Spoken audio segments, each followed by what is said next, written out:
Welcome to the latest Mount Vernon vlog. My name is Ethan and I'm the digital storyteller here at George Washington's Mount Vernon. I got some bad news. The mansion's actually closed, but don't worry, it's not closed permanently. Our archaeology, preservation, and collections teams are going to be in there, and they're going to be doing some much well-needed work that they wouldn't have the time to do so otherwise. This morning, I'm going to be meeting with the Director of Architecture, Tom Reinhart, and he's going to be talking to me about why the mansion will be closing, and he's going to give me an overview of all the work that they're going to be doing. So let's head inside. I am now inside the mansion with Director of Architecture, Tom Reinhart. He was kind enough to take time this morning to talk to us about the mansion closure and all the work they're going to be doing here for the next 2 weeks. Why is the mansion closing? Well, last year, for the first time in a really long time, it was decided to close the mansion for 2 weeks because we had a really invasive project that we needed to complete. And in addition to doing the work that we had to do, we were able to touch up, paint, and do some really needed maintenance work on the visitor path. And of course, when you have people coming in every single day, 365 days a year, I'd imagine that the house gets a little, I don't want to say worn, but it definitely needs some touching up. It does, and if you look over here, you'll see, so this is we're in the central passage here, and this is the grained surface. You can see how all of the top coat of paint has been worn down over the course of a year. And we don't want the house to run down, right? We work hard to keep it in the best shape possible, but superficial things really do have an impact on how people view the job that we're doing here in preserving and maintaining Washington's home. Most excitingly for us, we're going to be transforming the central passage. It's the first part of a longer-term preservation and restoration project that we're doing. So this is a perfect example of why our work in preservation is never static. So about 30 plus years ago, a very in-depth study of paint in the mansion was done, and it was determined that the walls of the central passage were grained, meaning they were painted to look like mahogany, even though the panels are actually pine.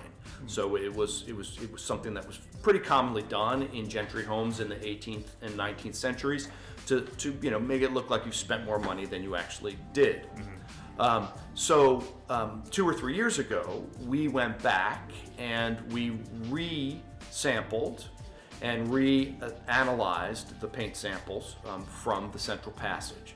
And 30 years, as you can imagine, is a long time in technology, in the world of technology. So what they were able to identify in the 1980s, was completely changed by the new technology that we were able to bring to bear on it now.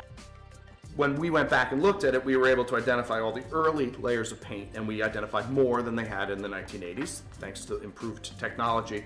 But we also did a lot of archival research, and we were able to put dates on all these early layers. So we now know that layer 4 is in fact the 1790s redecoration of the house that the Washingtons did after the presidency. And that was described by the paint analyst as a dull yellow color.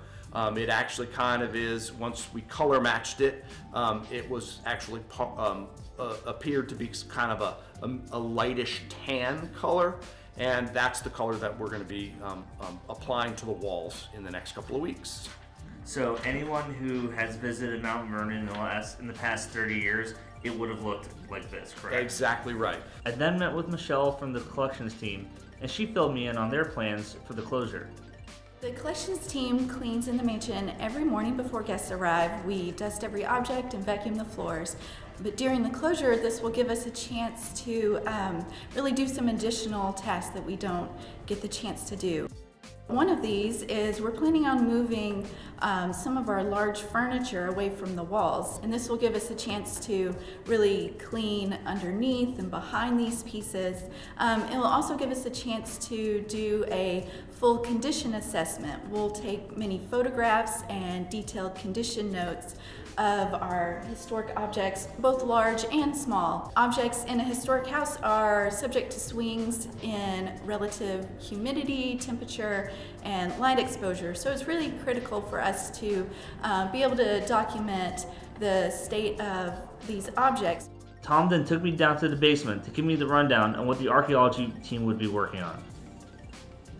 Well, they're going to put in, I believe it's somewhere around 5 or 6 excavation units, some of them along the passage where we're standing, in order to figure out earlier configurations of the cellar, meaning, you know, the house was originally smaller and then it gets added on.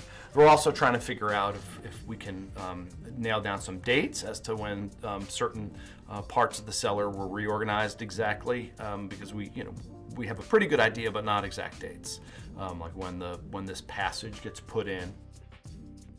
Tom, thank you so much for literally walking us through the mansion and You're welcome. Telling us and showing all the work that's going to be done in the next 2 weeks. It sounds like you're going to be a pretty busy guy. Yep, we've got a lot to do, and we're going to be bringing in extra help to accomplish it all. When the Washingtons get back after the presidency, there's a great quote. They're redoing the whole house, and Washington complains about the fact that there's not a room in the house where he doesn't hear the ring of hammers and smell the odoriferous smell of paint. So if you were here while we were doing this, you would definitely smell the odoriferous smell of paint, just like George Washington did all those years ago.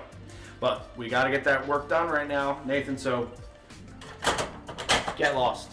We got work to do. All right, I'll get out of your way. Bye.